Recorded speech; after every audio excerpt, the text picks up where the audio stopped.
Hello everyone, day 2 of Navratri Gayatridevi అలంకరణ. ఈరోజు అమ్మవారు గాయత్రీదేవి అవతారంలో మనకైతే దర్శనమిస్తారు. అమ్మవారికి చాలా ఇష్టమైన కలర్ వచ్చేసి రెడ్ అనమాట.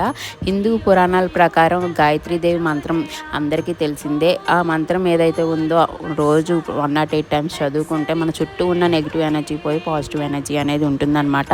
అయితే గాయత్రీదేవి ఎవరు, ఆమె ఎలా ఉద్భవించింది అనేది మాట్లాడుకుందాం. పూర్వం బ్రహ్మదేవుడు ఒక యజ్ఞం చేయాలనుకుంటారు. ఆ యజ్ఞానికి సరస్వతీదేవి టైంకి రాలేకపోతుంది అనమాట. మన పురాణాల ప్రకారం భార్యాభర్తలు కలిసి యజ్ఞం చేయాలి. అయితే గాయత్రీదేవిని ఉద్భవించి ఆమెను వివాహం చేసుకుని ఆ యజ్ఞాన్ని అయితే బ్రహ్మదేవుడు పూర్తి చేస్తాడనమాట. ఇది ఆ గాయత్రీదేవి అమ్మవారి స్టోరీ. ఈమెకి ఇష్టమైన కలర్ రెడ్. అలాగే మంత్రాన్ని ప్రతిరోజు జపిస్తే చాలా పాజిటివ్ ఎనర్జీస్ ఉంటాయి. అయితే మీలో ఎంతమందికి ఈ స్టోరీ తెలుసు అనేది కామెంట్ సెక్షన్లో చెప్పండి. ఈ రోజు మా ఇంటి దగ్గర టెంపుల్లో అమ్మవారి అలంకరణ అయితే ఇలా చేశారనమాట. మరిన్ని అప్డేట్స్ కోసం సబ్స్క్రైబ్ టు సౌజీ ట్రిక్స్. బాయ్.